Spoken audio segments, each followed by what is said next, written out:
शेतीच्या वादातून शेतकऱ्याची फसवणूक आणि कुटुंबावर खोटा अॅट्रॉसिटीचा गुन्हा दाखल करण्याच्या विरोधात आरपीआय महाराष्ट्र प्रदेश उपाध्यक्षा संगीता आठवले या आक्रमक झाल्यात.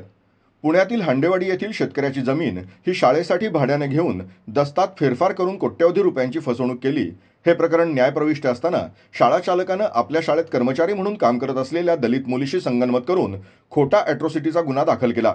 पोलिसांशी संगनमत करून अन्यायकारक खोटा गुन्हा दाखल केल्यानं आरपीआयच्या नावाखाली चुकीचं काम करणाऱ्यांसाठी रामदास आठवले यांच्याकडे तक्रार करणार असल्याची माहिती आरपीआय महाराष्ट्र प्रदेश उपाध्यक्षा संगीता आठवले यांनी सांगितलं.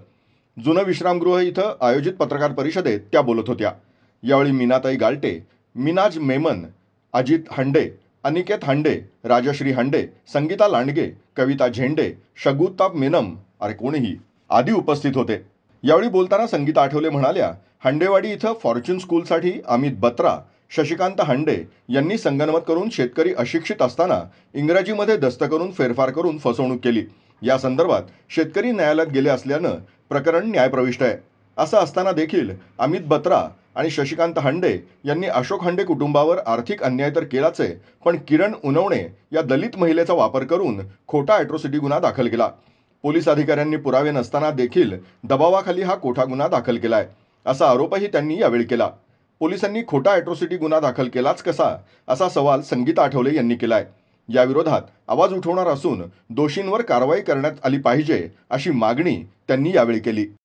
1917ला ऑक्टोबर महिन्यामध्ये शेतकऱ्यांनी अशोक हांडे, रमेश हांडे, सुरेश हांडे या तिघा भावांचा त्यांचा सातबारा, या सातबाऱ्यापैकी 46 गुंठे जागा अमित बत्रा फॉर्च्युनर हायस्कूलला यांना देण्यात आली.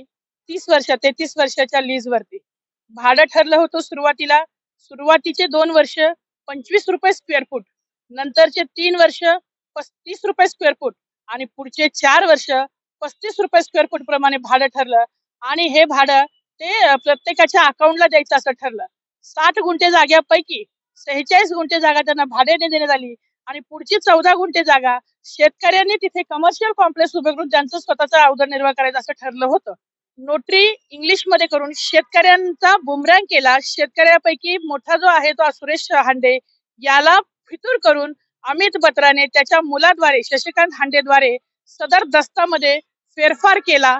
इंग्लिश मध्ये दस्त करून त्या दस्तामध्ये जिथे 25 रुपये, 30 रुपये, 35 रुपये स्क्वेअर फूट प्रमाणे ठरले होते, त्याऐवजी फक्त आणि फक्त सुरुवातीचे 2 वर्ष 2 रुपये स्क्वेअर फूट आणि नंतर 3 रुपये स्क्वेअर फूट आणि वर्षाला 10% वाढ अशा पद्धतीने फसवणूक केली.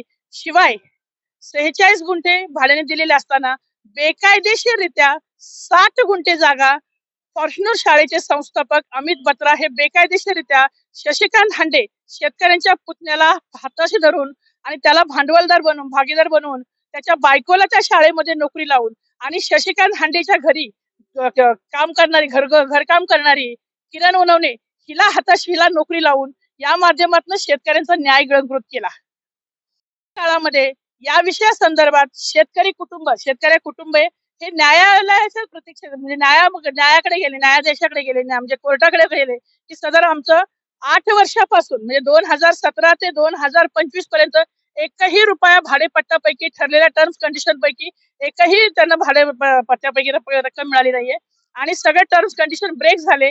या अनुषंगाने ते कोर्टात गेल्यानंतर वेगळ्या पद्धतीने यांचे वकील सुद्धा त्यांनी आर्थिक बळावरती अमित बत्रा यांनी फोडले.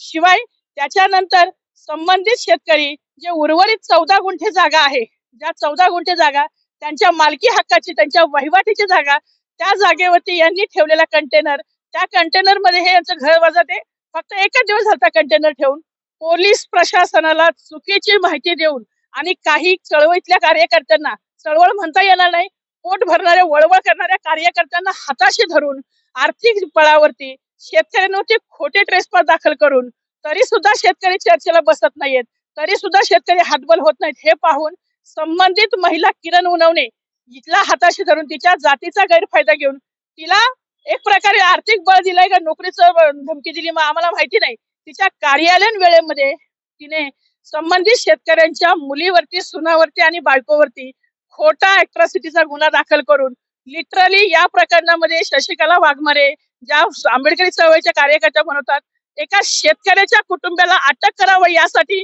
मजूर अड्ड्यावरची गर्दी 300-300 रुपये पगार देऊन गर्दी करून या शेतकऱ्यांच्या कुटुंबाला बदनाम करण्यासाठी त्यांचं अटक करण्यासाठी पोलीस प्रशासनावरती ज्या पद्धतीनं ताकदीनं दबाव निर्माण करतायत हे म्हणजे किळसवाणी आहे.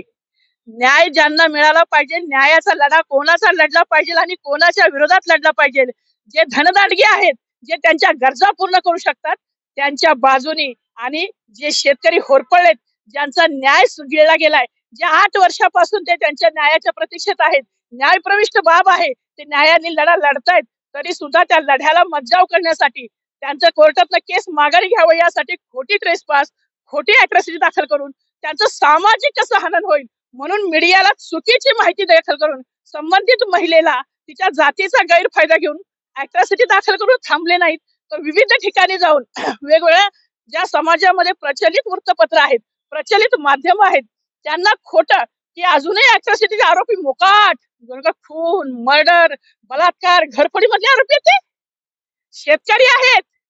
शेतकऱ्याचा न्याय गेलाय, शेतकऱ्यांवरती अन्याय झालाय, आणि ही बाई त्या बिल्डरच्या त्याचे पैसे घेऊन त्याच्या माध्यमातून ह्या शेतकऱ्यावरती अन्याय करते, पोलिसांवरती दडपण आणते, पोलिसांवरती आम्ही आरोप करतोय. पोलिसांनी संबंधित कंटेनर जप्त करून आतापर्यंत आमच्या माहितीनुसार बघा, एखाद्या खुनामध्ये, मर्डरमध्ये, गुन्ह्यामधली वस्तू, अस्त्र, शस्त्र, वाहनं ही जप्त करून सील केली जातात कोर्टात दाखवण्यासाठी. पण पोलीस प्रशासनाने शेतकऱ्याचा कंटेनर उचलून नेला, पण तो कंटेनर पासपोर्ट व्हेरिफिकेशन डिपार्टमेंटचं ऑफिस म्हणून थाटलंय त्यांनी. न्यायमंत्री नामदार रामदासजी आठवले साहेब हे सोशल जस्टिस मिनिस्टर आहेत, न्यायाचा हक्काचा लढा लढतायत, आम्ही त्यांचे कार्यकर्ते आहोत, आणि म्हणून या शेतकऱ्यांच्या न्यायाच्या हक्कासाठी आम्ही सर्वतोपरी सगळ्या लढ्यात सज्ज आहोत. रस्त्यावरच्या, न्यायालयीन आणि सामाजिक स्तरावर सुद्धा कोणीही ऐरा गैरा नथू खैरा कोणाचा न्याय गिळून करू शकत नाही, आणि मजूर अड्ड्यावरची गर्दी, निळे झेंडे घेतल्याने तो रिपब्लिकन पक्षाचं आंदोलन होऊ शकत नाही. रिपब्लिकन कार्यकर्ता हा बेंबीच्या देठापासून मिठाचा कार्यकर्ता आहे, तो पिठाचा नाही. कायद्याचा सन्मान करणारी माणसं आहोत आम्ही, संविधानिक काम करणारी माणसं आहोत. अॅट्रॉसिटी ऍक्ट खोटा गुन्हा दाखल झालाय, आम्ही तपासामध्ये पूर्णतः सहकार्य करतोय. ज्या तपास प्रक्रियेमध्ये ज्या पद्धतीनं त्यांची प्रोसिजर आहे की सुप्रीम कोर्टाच्या गाईडलाईन्स प्रमाणे 7 वर्षापेक्षा कमी शिक्षा असणाऱ्या गुन्ह्यामध्ये संबंधितांना बोलवून त्यांचा जाब घेऊन त्यांना नोटीस दिली जाते, त्या अन्वये आम्हाला नोटीस मिळालेली आहे. त्या नोटीस अन्वये आम्ही ज्या पद्धतीनं आम्हाला जाब विचारले जाते आमचे जाब झालेले आहेत, आणि जेव्हा तपास केला जाईल त्या तपासामध्ये आम्हाला आतापर्यंत म्हणजे अप्रत्यक्षित मिळाली माहिती 6 साक्षीदार तपासलेत पोलिसांनी. 6 साक्षीदारापैकी 4 साक्षीदारांचं म्हणणं आहे अशी घटना घडलेलीच नाही, आणि 2 जण आहेत जे त्यांचे कर्मचारी आहेत, ज्यांनी लांबून शूटिंग केलेलं आहे, ज्याच्यामध्ये कुठेही कुणीही कसलाही शब्द ऐकलेला नाहीये, फक्त ते बोलताना समोरासमोर दिसतात.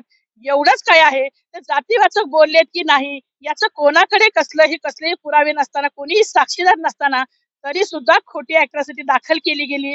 पोलीस प्रशासनाचा याही बाबतीत खरं तर निषेधच केला पाहिजे.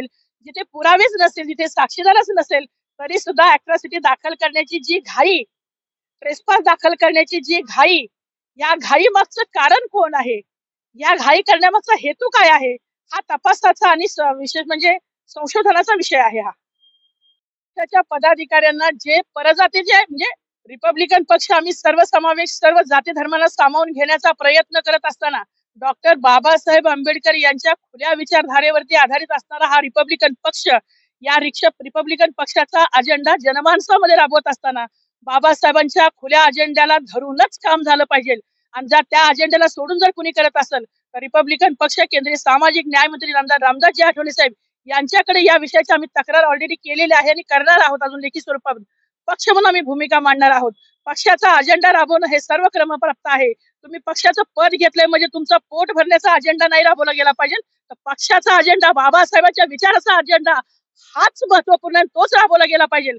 आणि ते राबवत असताना पक्षामध्ये कमी जास्त प्रमाणात ज्यांचं काउंट्रिब्युशन आहे त्यांना झुडकारून ज्या पद्धतीने तुम्ही बेशिस्तपणे बोलताय, मीडिया समोर पक्षाच्या माध्यमातून तुम्ही पदाधिकाऱ्यांचं ज्या पद्धतीने हनन करताय, तुम्ही न्याय गिळंकृत करताय, तुम्ही आर्थिक देवाणघेवाण करताय, तुम्ही पोलीस प्रशासनावरती दबाव आणताय, तुम्ही शेतकऱ्यांच्या इज्जती संघ खेळताय, तुम्ही त्यांचे चुकीचे व्हिडिओ व्हायरल करताय, आणि तुम्ही व्हिडिओ व्हायरल करून त्यांच्या इज्जती संघ खेळून तुम्ही जर बाबासाहेबांचा अजेंडा बदनाम करत असाल, रिपब्लिकन पक्षाचा अजेंडा बदनाम करत असाल, तर पक्ष कारवाई करेलच याची खात्री देते मी तुम्हाला.